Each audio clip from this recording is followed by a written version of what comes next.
Good morning, children. Yesterday I gave you a short outline of the story The Last Leaf. Let us start it from the book today. It is autumn, the wind is blowing hard, and it is raining heavily. All the leaves on an ivy creeper have fallen except one. Why doesn't the last leaf fall? See, Sue and Johnsy, two young artists, shared a small flat. The flat was on the third story of an old house.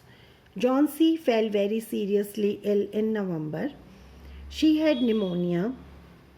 She would lie in her bed without moving, just gazing out of the window. Sue, her friend, became very worried. She sent for the doctor. Although he came every day, there was no change in Johnsy's condition. So Sue and Johnsy, two artists, are there. They are living on the third story of an old house. So that speaks a lot about their financial condition. Johnsy has fallen ill. She has been caught by pneumonia, and Sue has called a doctor.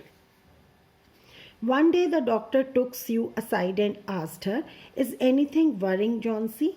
Means doctor, because he was checking her regularly, he was giving her medicines also, but there is no improvement in her condition. So doctor is also worried, and he thought that perhaps she has some tension.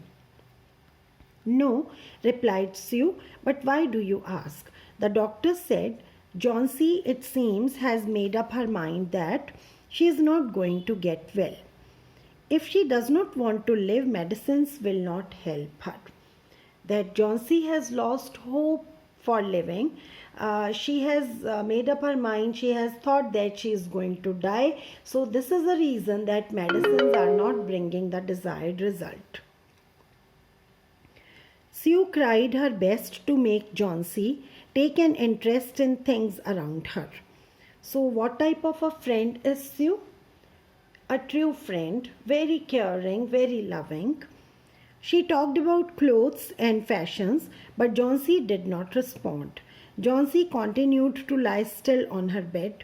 Sue brought her drawing board into Johnsy's room and started painting.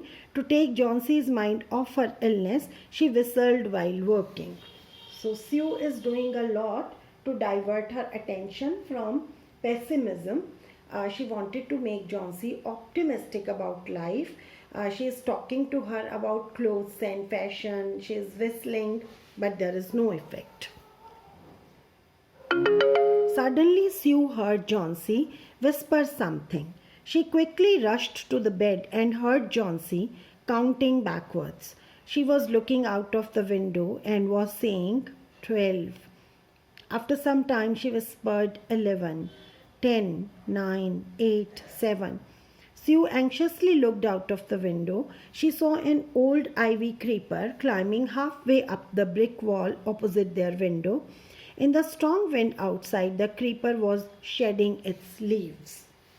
If you remember the summary, you must be remembering that Johnsy has associated her life with the leaves of this creeper. She has anyhow got the notion that as in when the last leaf falls, she will die. "What is it, dear?" Sue asked. 6, whispered Johnsy. "They are falling faster now. 3 days ago they were almost 100 leaves. There are only 5 left now. It is autumn and the leaves will fall." So Sue tried to make her understand that this is very much normal. It's autumn season. It's raining. Wind is also blowing. So leaves will fall. There is nothing unusual in that. "When the last leaf falls, I will die," said Johnsy with finality. "I have known this for the last 3 days. "Oh, that's nonsense," replied Sue. "What have old ivy leaves to do with your getting well? The doctor is confident that you will get better." So she is not telling exactly what the doctor said. Johnsy did not say anything. Sue went and brought her a bowl of soup. She's taking care of her diet also. I don't want any soup, said Johnsy. I am not hungry. Now there are only 4 leaves left. I want to see the last one fall before it gets dark. Then I will sleep forever. Sue sat on Johnsy's bed, kissed her, and said, You are not going to die. I can't draw the curtain, for I need the light. I want to finish the painting and get some money for us. Please, my dear. Dear friend, she begged Johnsy, promise not to look out of the window while I paint. All right, said Johnsy. Finish your painting soon, for I want to see the last leaf fall. I'm tired of waiting. I have to die. So let me go away peacefully like one of those poor, tired leaves. So Sue pulled the curtain. She told the reason that she wanted to draw the painting. But actual reason is this: she did not want Johnsy to look outside. Try to sleep. I have to paint an old miner. I will call Berman up to be my model. I hope you remember Berman also. Old painter living in the same building, ground floor apartment, and they are calling him to be the model because they can't afford to spend money on the fees of a professional model. Sue rushed down. Berman lived on the ground floor. He was a 60-year-old painter. His lifelong dream was to paint a masterpiece, but that had remained a dream. Sue poured out her worries to Berman. She told him how Johnsy was convinced that she would die when the last leaf fell. They are sharing their profession. All 3 of them are painters. They are living in the same building. So that is why Johnsy shared her worries with him. Is she stupid? Asked Berman. How can she be so foolish? She is running a high temperature. She refuses to eat or drink, and that worries me a lot. I will come with you and see Johnsy, Berman said. Berman is also caring and concerned. They tiptoed into the room. Tiptoed dabe paunchana, so that if Johnsy is sleeping, she should not be disturbed. Johnsy was sleeping. Sue drew the curtains together and they went to the next room. She peeped out through the window. There was only 1 leaf on the creeper. It was raining heavily and an icy cold wind was blowing. It seemed as though the leaf would fall any minute now. Berman did not say a word. He went back to his room. So there is only 1 leaf on the ivy creeper now, and that leaf can also fall any moment as the wind was blowing hard. Johnsy woke up next morning in a feeble voice, weak voice. She asked Sue to draw the curtains. Sue was nervous. She drew back the curtains very reluctantly. Why did Sue not want to draw the curtains? Because she feared that if that last leaf was not there, then Johnsy will lose her hope of life. Oh, Sue exclaimed as she looked at the vine creeper. Look, there is still 1 leaf on the creeper. It looks quite green and healthy. In spite of the storm and the fierce winds, it did not fall.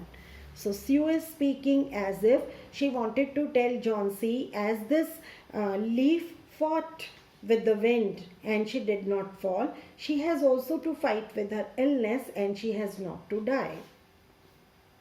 I heard the wind last night, said Johnsy. I thought it would have fallen. It will surely fall today, then I will die. You won't die, said Sue energetically. You have to live for your friends. What would happen to me if you die? Johnsy smiled weakly and closed her eyes. After every hour or so, she would look out of the window and find the leaf still there. It seemed to be clinging to the creeper. In the evening, there was another storm, but the leaf did not fall. Johnsy lay for a long time looking at the leaf. Then she called out to Sue. Means daily it is storming, it is raining, but that last leaf was still there. I had been a bad girl. You have looked after me so lovingly, and I have not cooperated with you. I have been depressed and gloomy. The last leaf has shown me how wicked I have been. I have realized that it is a sin to want to die. So, can you notice some positive change in Johnson's mentality and behavior? Yes, she is getting a will to live now. That is why she is realizing that her behavior with Sue was not good and she was troubling her a lot. Sue hugged Johnsy. Then she gave her lots of hot soup and a mirror. Johnsy combed her hair and smiled brightly. In the afternoon, the doctor came. After examining his patient, he told Sue, Johnsy now has the will to live. I am confident she will recover soon. Now I must go downstairs and see Berman. He is also suffering from pneumonia, but I am afraid there is no hope for him. Why is the doctor saying like this? Because Berman is an old man. Anyway, we are leaving the story here only, and tomorrow we will complete.